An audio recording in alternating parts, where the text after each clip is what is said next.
Welcome to the second episode of the Pursue a Dream podcast, and I have with me Dallas Evans. He is going to be a co-host, so this will be the two of us doing this podcast now. Dal, tell them all about yourself. What's going on? Like Taylor said, my name is Dallas. We've been friends for a long time. We grew up together, went to high school together, middle school, elementary school, and then we didn't see each other for a little while, and out of the blue, we ended up hanging out, we ended up going on a vacation together, and figured out that everything that we kind of like believe or think lined up exactly. You know, our dreams, our passions, what we want to do in life, like our goals and how we want to pursue them. It all seemed to line up like a miracle almost. Yep. It was really awesome. And then, after that, we lived apart from each other for a little while. Probably like 2, 3, no, more than that. I was down in Charleston for 2 years. Yeah. Oh yeah, and then I would come to visit every once in a while, like every once every 3 months or something. So I ended up moving back up to Greenville, which is kind of nice because I get to hang out with all my old friends again and do stuff like this. Yeah.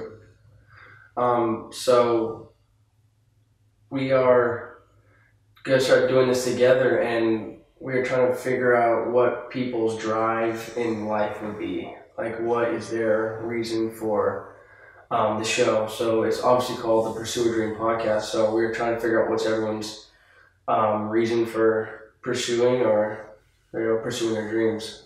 Yeah, everybody has a dream.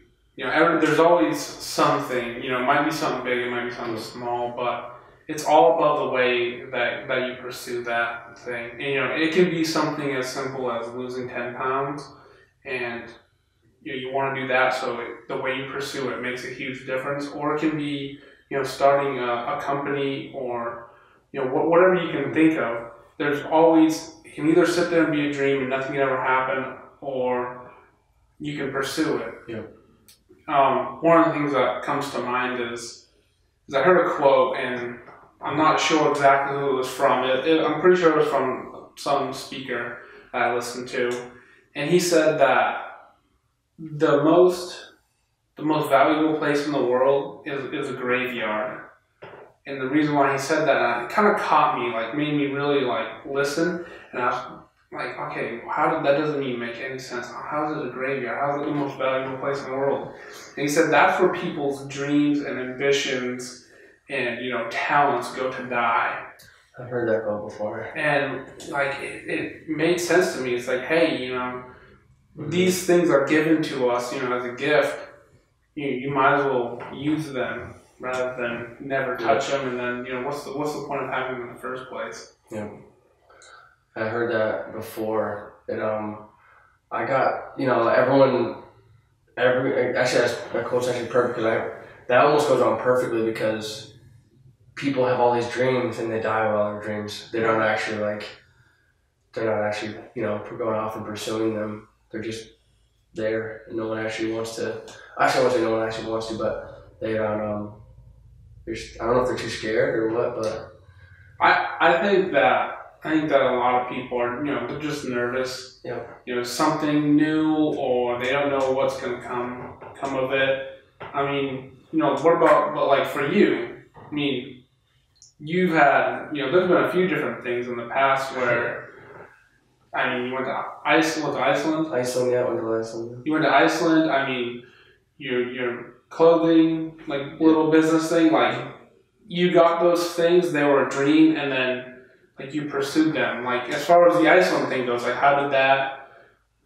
Of course I know you. You were nervous. Oh yeah. So what made you do it? How did that whole thing even start? Okay, so for me, I got big into landscape, wildlife photography, and there's a man named Benjamin Hardman. He actually lives in Iceland, so he actually put together it's called a photo workshop, And you go up there and he like just teaches you the craft of photography, and you get to go to Iceland, or he lives in Iceland, so he went to Iceland, so and you just learn all about Iceland, all about the actual craft of photography. So you had to apply, you had to sign up, apply.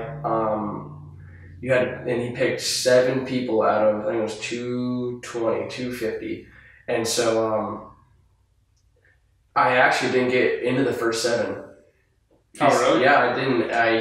He emailed me, said, "Dude, we love your work. We're right outside."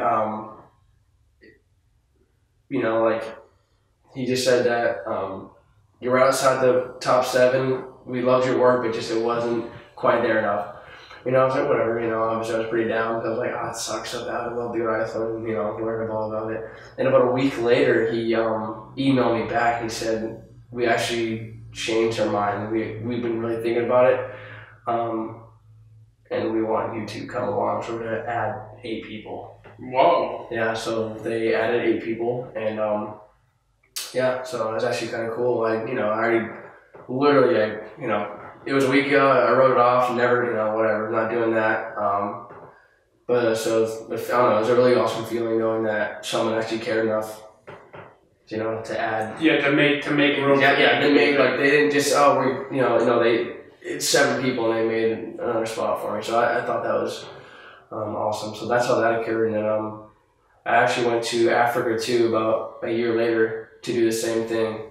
But I just went down there with a group of people. I met some people down there that were kind of doing the same thing. So we all kind of hung out and shot in Africa for about a week.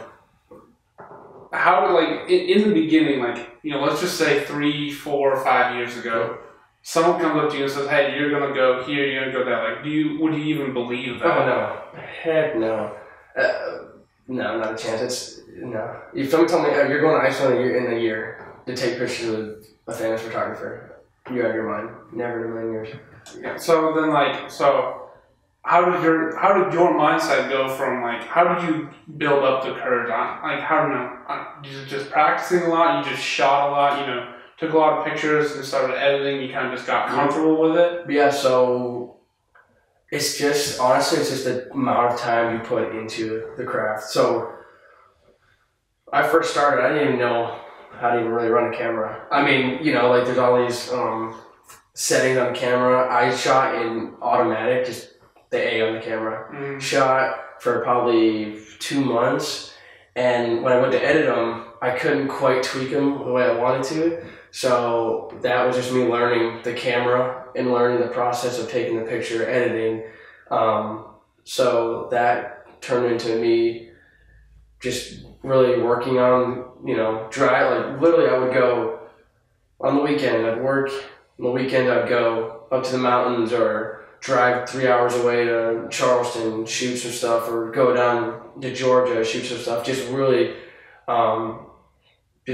just loving it enough to put in the time to drive that amount. Because that stuff's not fun, but the result of that is always good. So just practicing and just knowing that, just doing it because out of the love of just for doing it, Yeah, I mean, it's the thing that's just awesome too is there's this huge time photographer, right? The guy that has to become, and you're nobody special. You're just some dude, guy in South Carolina. Yeah, exactly. Just hanging out, taking pictures, and then you can get breaks like that, stuff like that can happen. But it's all you always got to put your time in. You always got to work at it. I mean, for me, one of my things, at least when I was in high school, was I played hockey my whole life. I loved it. We live in South Carolina. Yeah. They're not the greatest place for to get noticed or anything, but we had a high school league, and I wanted to win. I wanted to win a state championship, and it's not easy. I mean, it's not so. The way it happens is if we play on a high school team, we get 1 practice per week and then a game on Friday. And I also played on a travel team, which we also had 2 practices per week, and then games on Saturday and Sunday. So if you wanted to practice anything outside of those 3 days, there's like 3 or 2 days that you get to practice during the week, you'd have to do it at home or something like that. And there's so many kids that I played with who had pretty good potential, even being from South, and hockey's not a big sport, it's all football. There's a lot of kids who are really good. If they wanted to, they could go and try out somewhere, but they didn't put the time in. Yeah. And so what I would do is, summertime on breaks, whenever there was any open ice time. I remember Friday afternoons, I'd be at work, I'd be working, and working, that was after I graduated, but while I was in school, there was Friday afternoons, there was pickup. Yeah. And it was like 3 o'clock. I remember getting out of school early to go there. It only happened a few times, but, or, I get a dentist appointment or doctor's appointment, and I'd always schedule the appointment for Friday, and then you can go practice, because, if I didn't do that, then I wasn't making it. And then there's pickup and all that stuff on Saturday night and Friday night. I went to every single one of those if I didn't have a game those nights, or if it was during the off season. And it's like every single chance that I could get to put my skates on and be on the ice, I was on the ice. And I ended up winning a state championship. We went to nationals. It was a huge dream of mine to do it, but it took a lot of time. And I went from being, as like a freshman, being like the kid that was told all the time, you're sitting on the bench. Like, we're putting these guys out. Oh, we have a power play. You're not going on the ice. Like, you're sitting on the bench. To even just in my sophomore year being like, hey, we have a power play. All right, you're getting on the ice. We need you out there. Starting line, I was out there. And so it really proved to me, early on, even when I was in high school, that, hey, if I put in more effort, I can get a lot more out of it. And I was able to see, the value in doing that. And so how did you make the transition from not playing as much as a freshman to being on the starting line? So it was a lot of it was travel too. We did play travel hockey, we had to travel all over the place. And so that was a big help. And we ended up being put in a higher league. And right when I got into high school, it was a 16 and under league, and we ended up being put in the double A instead of single A. So we did play a lot better teams. And one of the things that really helped push me was we'd practice for travel, and then we'd practice with our high school team. And of course, we were freshmen, so we had all these older kids in high school, so they kind of pushed us to be better. And a lot of the kids, they would push it on the ice, but then once they got home, it was nothing. And we were always told, hey, you're not going to be able to do anything unless you work at it, at home and on your free time too. And so, me and my brother, we were out in the driveway till pitch black out, doing stuff in the driveway, working out with my dad, running. I mean, it was every single day, just to pursue a simple dream, a simple goal. It wasn't no big time, state championship. There was, I think, 12 or 13 teams in our league, and so you get to playoff and you have 4 games. If you win 4 games, you win the state championship. But it taught me a lot. It's, if you want something, usually it's gonna take everything, every part of you to pursue that, to achieve that dream or achieve that goal. And that's just, a simple dream or a simple goal. There is struggle in it. There's a lot of, working out and the running and the late nights, and, the other thing too is, to practice, you get your best practice when you're playing a game. You can practice. That's a real test. Yes. You're on you're in a driveway slapping shots at the goal, but then you're in a game. Whole different thing. And so, it's always your best practice is playing. And for our travel team, we played all over the place. We'd be Friday night, down in Charleston playing, and Saturday morning we'd have to be up in Wilmington, North Carolina.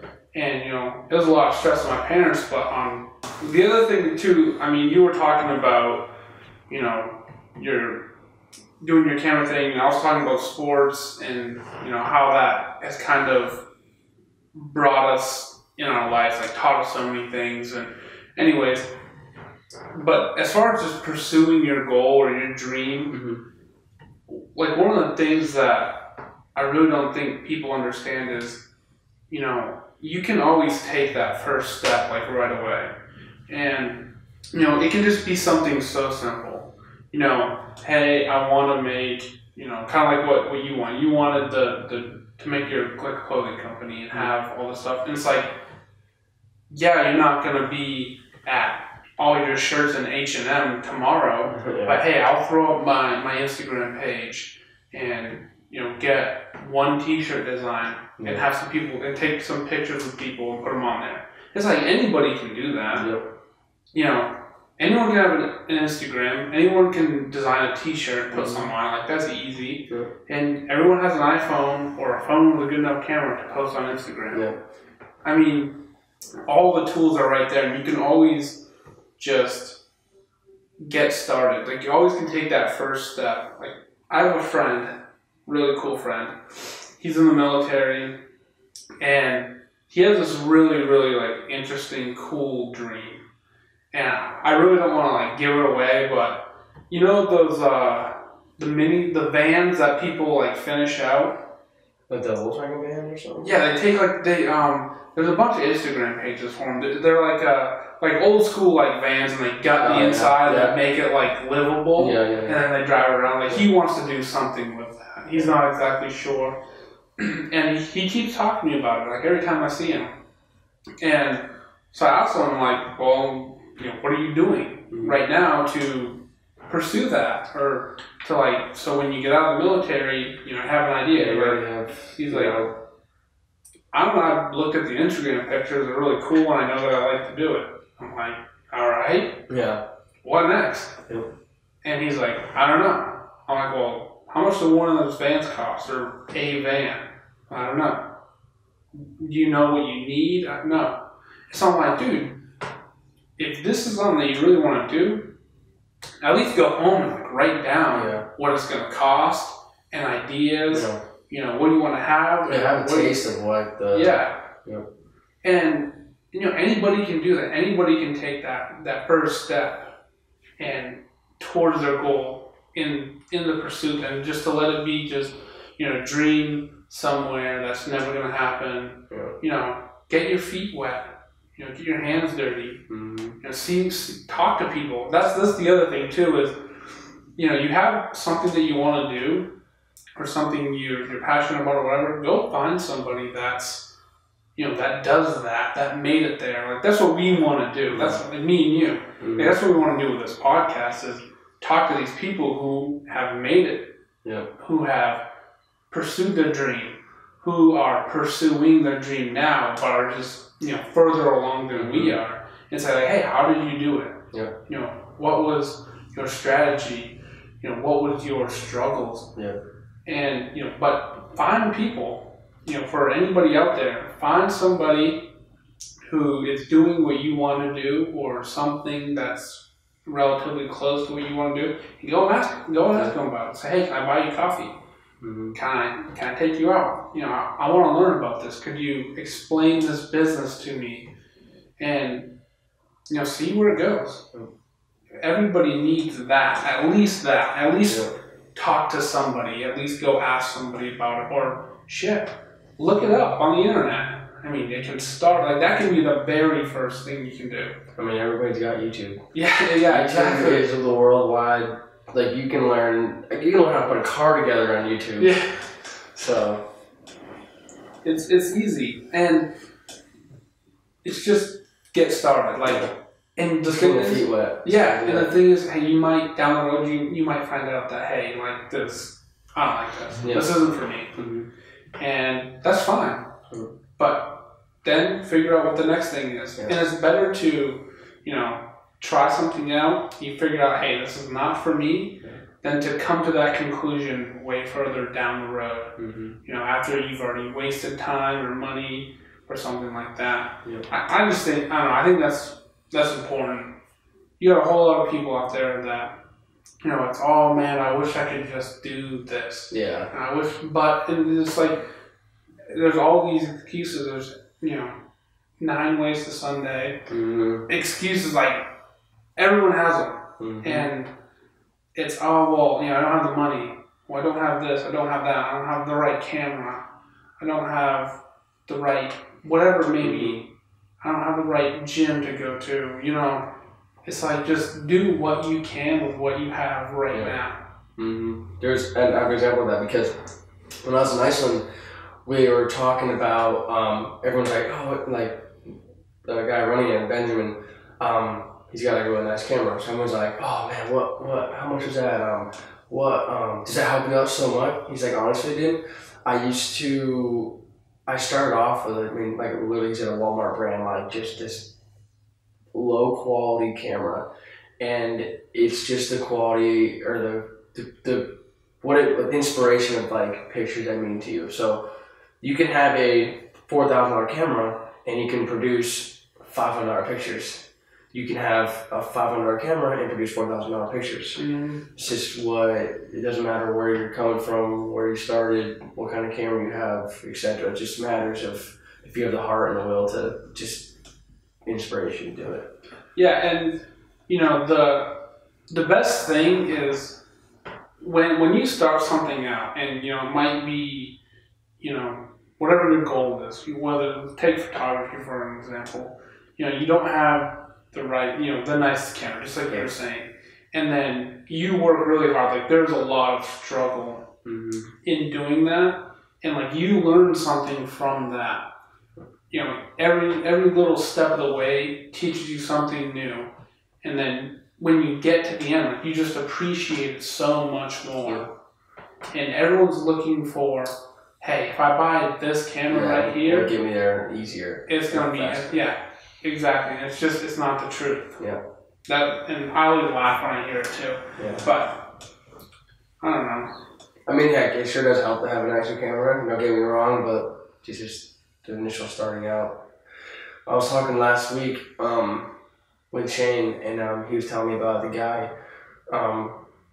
he made his own song, recorded a whole song on his phone. Didn't have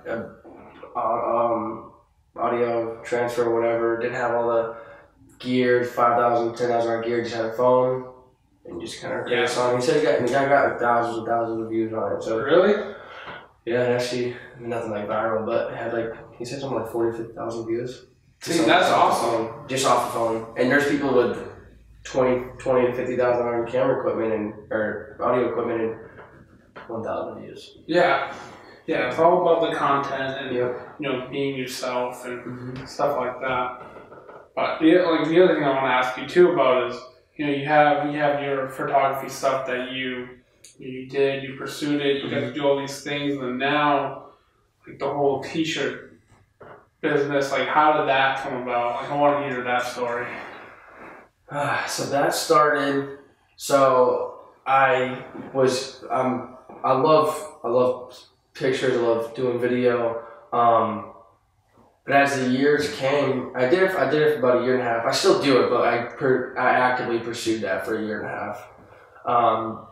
But it's expensive. It's expensive to go to these places. And so I took a step back and I'm like, let's see. I was trying to get married at the time. I was trying to save some money, so I had to slow that down a little bit. So that's where that kind of slowed down. And so for about a year, I pursued just getting married and getting a house and getting financially able to be married and whatnot. And so for the longest time, I've always wanted. Actually, my dad owns a concrete company, and it's called Pratt Contractors. So I see people everywhere wearing like the shirts. I mean, I was at QT. It was like probably 3 in the morning. I was on my way to Charleston. 3 in the morning. Never seen this guy in my life. He walked into QT, coming to grab like a hot chocolate because like during the winter, and He walks in, he's got a Pratt contractor shirt on. And I was sitting there, I'm like, I've never seen this guy before in my life, don't know who he is. I mean, this dude was like, don't even know who he is. Like, I've never seen this man in my life. And he's wearing a shirt, 4 in the morning, QT. Never seen the guy. And so that kind of sparked, that was a year ago, back when we were visiting you guys actually, about a year ago. And it was in my head, a year and a half ago, you guys were in my head. I'm like, I think actually kind of cool. Like, I was actually really excited. Like, that's pretty cool. Like, someone cares enough to like wear our shirt, my last name, like just that shirt, you know, put it on their body, wear it.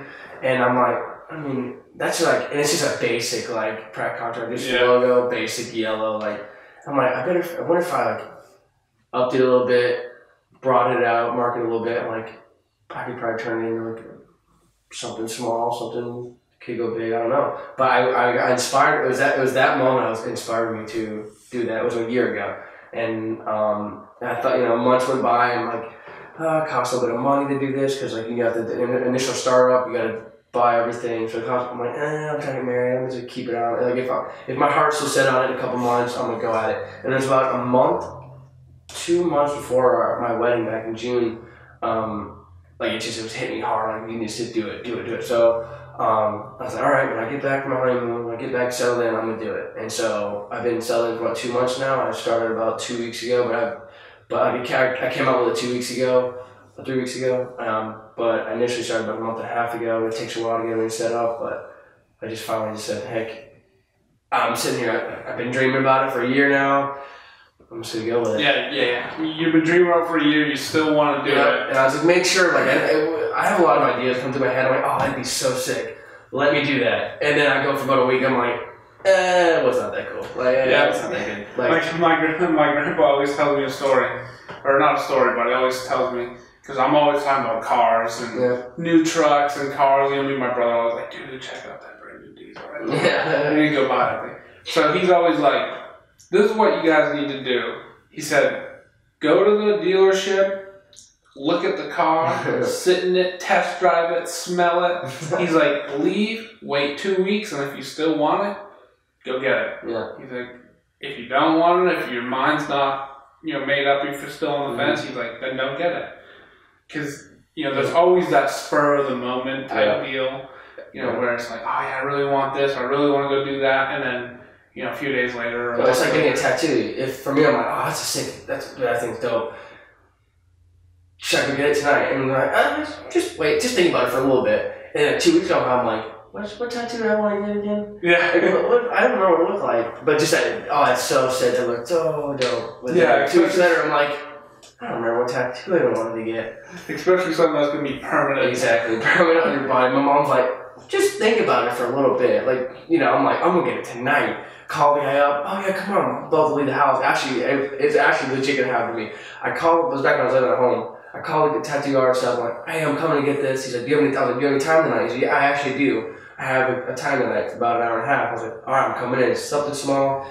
And I was eating dinner. I was telling my mom I was going to leave for a tattoo. And she's like, are you sure you need to be doing that? Like, that's permanently on your body. She's like, just trust me. Just trust me. Let's give it 2 weeks. And I'll even pay for it in 2 weeks for you to get it. So I'm like, all right, what free tattoo? I'll wait 2 weeks. 2 weeks went by. She's like, do you want that tattoo? I'm like, I forgot all about it. I'm like, yeah, I still want it. So when you go get it, I'm like, not right now. I mean, maybe a couple weeks. And she didn't say another word. She knew. And do you remember what it was?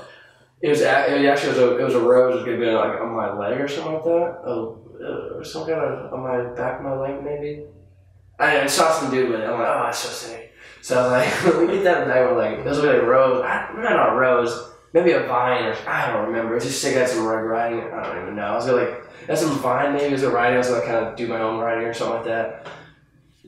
But yeah, I don't even remember. Like, I don't barely remember anything about it. But yeah, so that's what I learned firsthand. Yeah, and the other thing too is like sometimes, you know, as far as, you know, not, let's say you don't wait. Let's say you go out and you buy the truck and you're like, okay, wow, this thing sucks. Yeah. I am so mad at this payment. You know, you go through a few months and the truck's great and you're like, okay, I'm paying for this payment. Yeah, this sucks. I don't want to do this. But it's like you make those mistakes for a reason. So that, the next time it comes around, you realize that. You're like, okay, hey, I remember last time I wanted this brand new truck, blah, blah, blah, blah, blah, and I'm going to wait now. Like, I'm going to make sure it's something that I really want or I really need. Because now I understand that I'm going to have to, have this payment, and it's going to suck. Yeah. Or, maybe this time I'm going to save up a lot more money than I did last time. Or whatever it may be, but it's okay to, like, make those little mistakes. Because you're just going to keep learning from them. And you're always, even, like, you're not always going to have this great path to success. And, it's not always going to be this awesome ride and, nothing bad ever happens and, the sun's always shining. Like, there's going to be, like, take it as far as, like, sports. Like, there's always going to be those losses.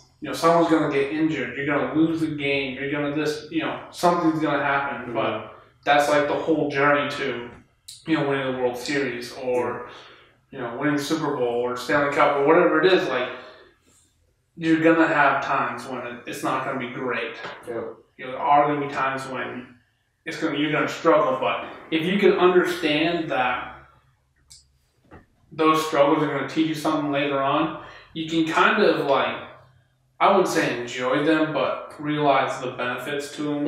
Not let it get you down so much. I mean, as cliche as it sounds, I enjoy the struggle because it really, because the struggle for me, it's not easy just going like, hey, I'm gonna work, 50 hours a week. I'm gonna try to do a clothing brand, and I'm gonna try to do a podcast all of that, and during every week.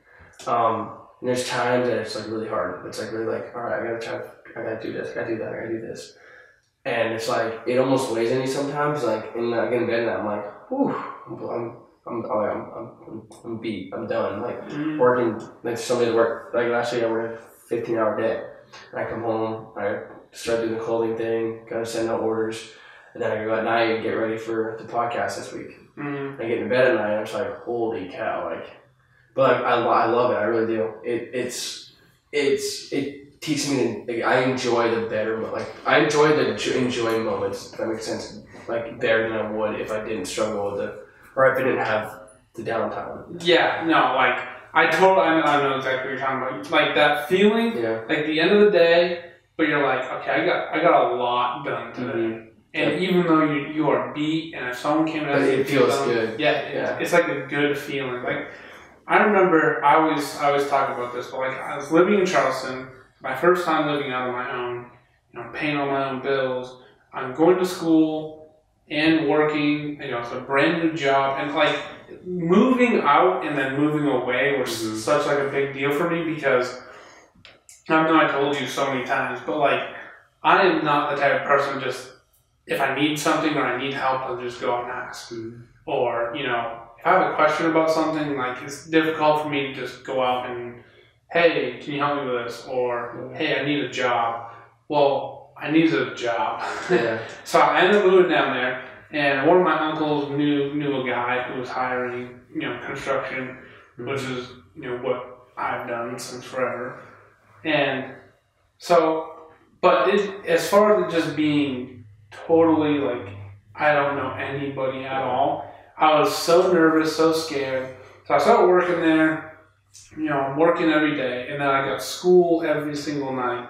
And I was on Monday, Wednesday, I was in school until 9 o'clock at night, and on Tuesday, Thursday, technically my class ended at 11, but we would get out at 10:30. It was from 5 o'clock to 11, and I'm already having to ask my new boss, hey, is it cool if I leave on Tuesdays and Thursdays 15 minutes early so I can make the school on time? So he's already sticking his neck out for me, and it's crazy. I'm rushing. I wake up in the morning. I wake up at 4:30. I go to CrossFit, work out, drive to work. I'd be at work for 7. Work 7 to 3:15 or 7 to 4, and then be at school for 5 o'clock, 5 till 9, or 5 until sometimes 10:30 at night, depending on what day. And then go home and I still have to make dinner. Yeah. I still have to, see what Mackenzie's up to. Mm-hmm. I still have to, clean, make my lunch for the next day. And I remember I was doing all this right around the same time we went to the Virgin Islands. Like, right after we went to the Virgin Islands. It was still, like, on this crazy schedule. And I remember getting home at night, like, it was getting towards the end of the semester, so I was getting out of class at, like, 9 every night instead of 10:30. Mm-hmm. And I remember coming home after CrossFit I was at the CrossFit gym at 5 a.m. and work out till 6. So I was CrossFit in the morning, then work, then school at night, and I was coming home and like editing videos just for fun and still doing my normal like clean, cook, food, lunches, the whole nine. Yeah. And it was like every single second of my day was taken up with something. And weekend. But at the end, I put my head down and go, like, man, I feel great. Yeah. Like, I feel awesome. And it's hard to explain that feeling. It wasn't something major. It wasn't, I wasn't making a boatload of money or nothing, but I was just getting things done. Like, very simple things. And it started helping me out. Like, I was doing all that, and then I was, like, cleaning my room, like, 2 or 3 times a week. Yeah. And I'm like, I remember like a few months went by and I'm like, I've cleaned my room more times like now than I ever did when I lived back at home. And I only went to school and then, lived at home, like during high school. Mm-hmm. I never cleaned my room, but now it's like my schedule is jam-packed full and I'm like taking on more stuff to do. Like I'm building up my weekends with work. Yeah. And it doesn't make any sense. It's weird to think that, hey, if you start doing a lot of stuff and, you have these long days, like, you'll just want to do more, but it is the truth. Like, it's hard to explain, but everyone you see out there, it's like, man, how can you be juggling all these things? And sometimes it's not a good thing, but, if you can do it, it makes you feel great. Yeah. I mean, you're doing it right now. So are you? Yeah, I mean, not as bad as it used to be. Yeah. I don't have to, like, I'm back living at home for a little while. Yeah. So, like, Mom. That probably takes a lot of, like, stress, a little bit of stress off the shoulders. Yeah, definitely. Like, there used to be dinner made sometimes when you're not there. If I'm making dinner, like, I'll have something to eat. Yeah. If I'm not getting groceries. I mean, like, me and you kind of, like, switch places. Oh, yeah. A little bit, yeah.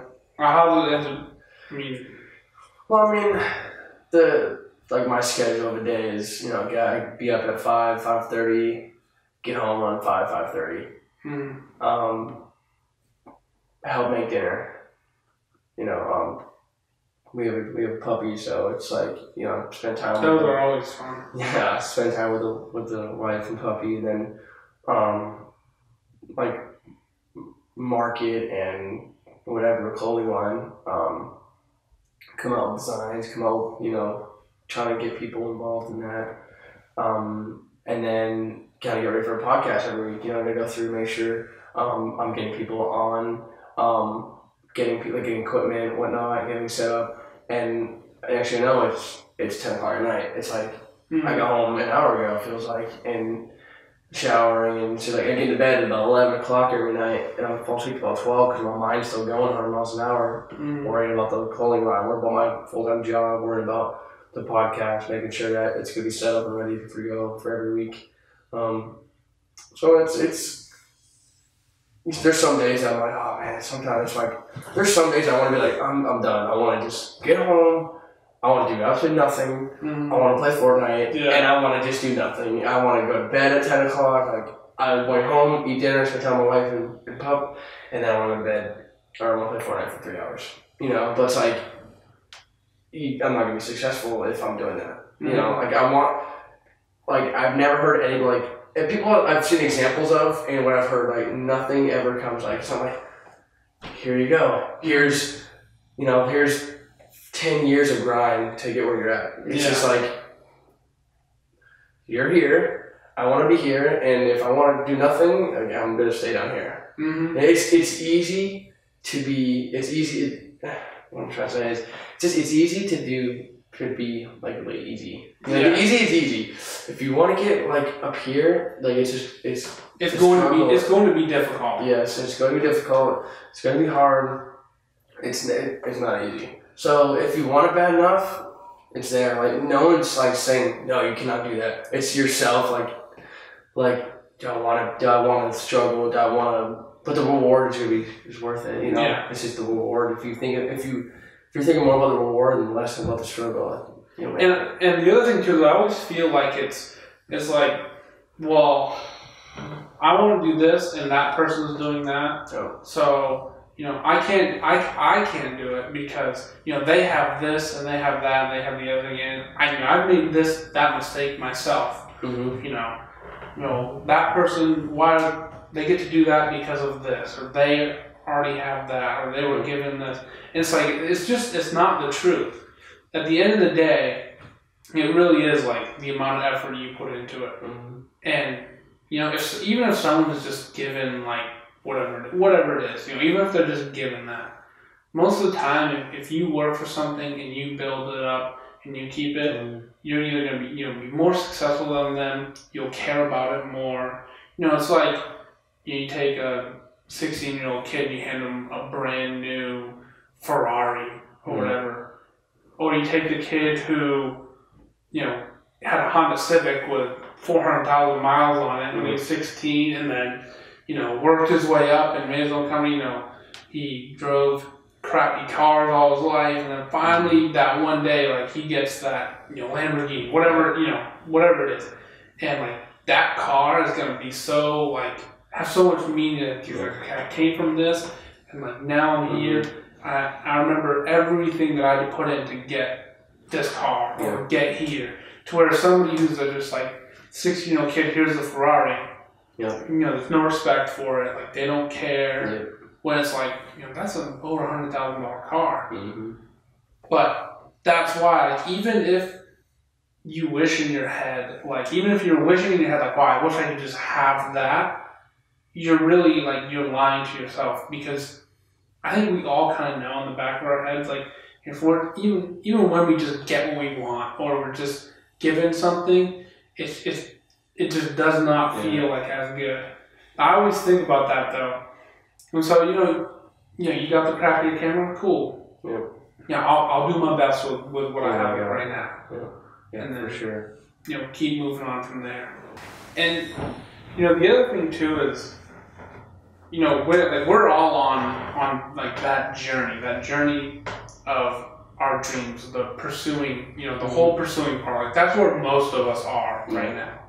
And, I don't know everything, you don't know everything, but we're doing like our very best to figure that out. Yeah. And, I want to, like every single day, I think every day I listen to at least 4 hours of podcasts, and then reading books. Like that, I hate reading, but it's hard. It's difficult. But like during work and stuff, like if I'm just doing something with my hands, and I don't have to deal with it, like talking to anybody or telling people what to do or whatever it is, I just put my headphones in, I have Audible, and listen to a book, whatever it is. Like the other big thing is like gaining knowledge from other places. Even if so let's say you can't go and meet, like you have this dream, you can't go and meet that person and talk to them. Hey, how did you get here? If they're big enough, they probably have a book. Yep. They probably have YouTube videos. Like, don't listen to them. Like, you can gain a lot of knowledge just from like simple things like that. Yep. And then you just keep building and you keep learning like on your way. And like that's what we're trying to do. Yeah. And our lives are gonna look totally different in 5 years. But things that we learn like through the journey. Like the journey is the most important part. Mm-hmm. That's where the struggle is, and that's where the learning is. And so I think it's like very important. Yes, is the journey, the pursuing part. Mm-hmm. And it's kind of like, and then the other thing I was thinking about asking you too is like, what so far has been like I want to ask you about your the t-shirts and the clothing. What has been your struggle so far, the biggest one so far, and then what do you want to do? What do you have to do next to take it to a next level? What do you think you have to do to take it to a next level? My biggest struggle is not living up to my own expectation of my clothing line, or I want everybody to wear it. I want everybody to want to wear it. Yeah. And I get down on myself saying, oh, no one's gonna want to wear this. No one's gonna want to put this on. No one's gonna want to buy this. It's not even about the money. The money goes into the company. I'm building it. It's I'm crafting. I'm trying to mold this brand. And my biggest thing that hurts me is just myself. And I'm I don't know if I literally sit there and stare at all the things I have going. I'm like, is people actually gonna want to buy this? I'll probably sit there for 5-10 minutes and is somebody want to buy this? Is somebody want to wear this? Is somebody to take the time to go and literally look through the website or look wherever and oh man, do I see myself wearing this? So that's one of my biggest struggles is just getting to my own expectation of just I need to go with it. Just this is what I want to fill this, and I want people to love it. So that'd be my biggest struggle with that. And then what was the other part of the question? What do you think you have to do to take it to the next level? And That's a good question. It could be anything. Change up the way you market it. What do you think the next level is going to look like? For me, for where I want to go with this is just getting out there more than what I'm doing. So it's being different. So the world changes so much. What was cool a year ago is not cool anymore. Yeah. So for me, I want to be different than the regular marketing. I'm trying to, so I'm trying to stay a step ahead of where the world's going. So like I said, the world's changing so much that I want to be right on the tip of where it's changing.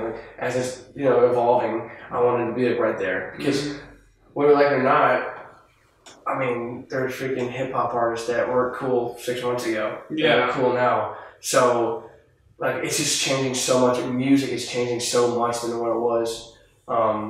Even when sports are playing, it's getting changed. It's just changing, and I want to have the brand above, right at the just ball. I want to be right there. Whatever. I don't know exactly what that is yet, but just staying. I want to almost stay ahead of how the world's going. So that's hard. As far as styles and stuff. Exactly. Styles, way the marketing goes. A year ago, you can walk on the street, take a street picture.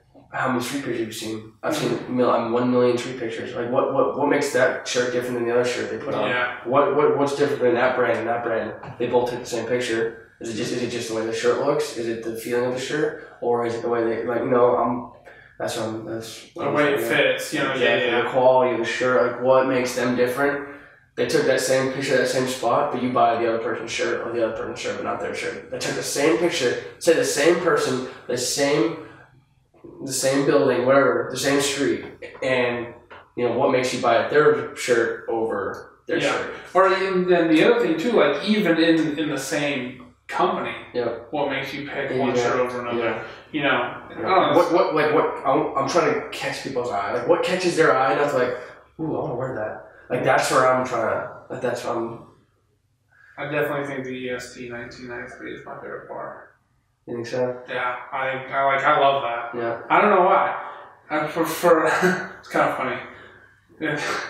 I actually have that written, because I always, at work, I always wear a mask, and then I wear big, it's we call it a sock, but it's it covers your whole entire head.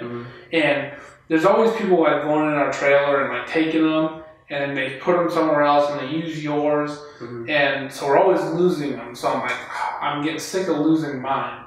So I have my name written on it, and like the bottom corner has like established 1994.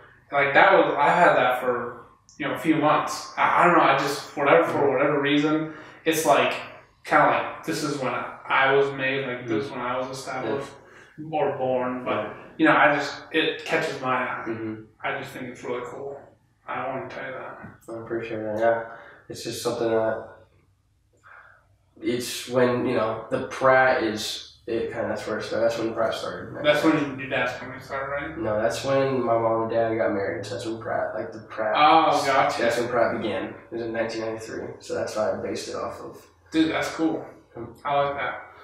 So, as far as just like, you know, getting it out there, like, have you had people like interested in it? I actually have. I had a couple people actually email me saying, like, almost want to get involved in it, saying we actually like the concept, we like the first shirt ideas. Can we get, you know, involved in any way? But I don't know. I don't want to get it where it's like, cause like it's mine right now. Like it's like. You can do whatever you want. Yeah. I don't want to get it where it's like I can't do what I want with with your own name. My own last name. Yes, I don't want to get where I cannot. You know, that's what. So I'm like, give me a couple months. Let's see what happens. We'll go from there. But I don't want to get it where I don't have a control of my own brand or something like that. Yeah. You know? I think that's smart though. Yeah, I'm not like I have a lot of ideas I want to push before I take other people's ideas of what I should do. Yeah. So so like as far as right now, what do you have? You just have shirts? We have t-shirts right now. I'll be having hats this week. It took a little longer than expected, but they'll be in this week. Some cool dad hats. And about 2 weeks, our fall collection comes. We'll have shirts, long sleeves, sweatshirts, hoodies, beanies, another line of hats coming through. We're actually going to have some socks coming in. Yeah, that's what's up. Yeah, so it's coming along. It's that they're all in production right now, and they'll be done in a week or two. So, well, 2 weeks will be done. So it'll be probably the end of last weekend of October. It'll be hopefully get that out. Yeah, my name better be on one of them long sleeves. They'll be on it. Alright. Well, 2 o'clock. Yep. So, well, it was good. Definitely. So yeah, you'll be one of the co-hosts. So Dal's one of the co-hosts, everybody. So from now on, it's, you know, 50-50. Yeah, and, you know, me and Taven, we're just, we know each other pretty good. And I love Taven's mind, and I know how he works and stuff, and me and him have like the same goals. It's the same pursuit, and it's not just for success and money and all this. It's like we have the same like concept in our head of like, hey, you know, work hard, get out there, pursue what you want to do, and then the other thing is we both want to motivate people. We both want to motivate, you know, anybody out there to do what they want with their life, and so that's, you know, what we're going to try and do, and we're going to try to talk to people who've already made it, who've done it, and, you know, we'll see where it goes. Yep. So if you would like and subscribe, you know, tell everybody about it, and we'll see you next week. Words that I say, downtown the lights out, but we choose to stay. I don't know where this may go. These strangers know